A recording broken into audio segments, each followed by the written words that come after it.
Hi mga ka-food trip! Welcome back sa aking channel. Ngayon isa na namang nakakagutom na vlog ang hatid ko sa inyo.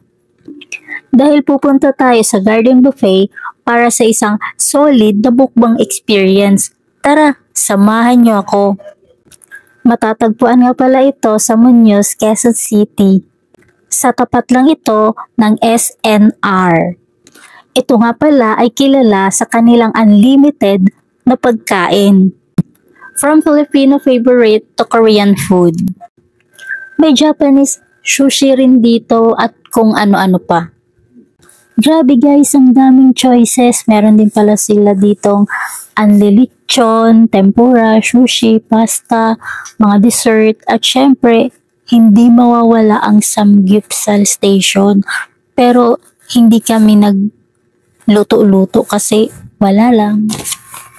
Kung balak nyo talaga sulitin ang bayad, mag-fasting kayo bago pumunta dito kasi siguradong mabubusog kayo.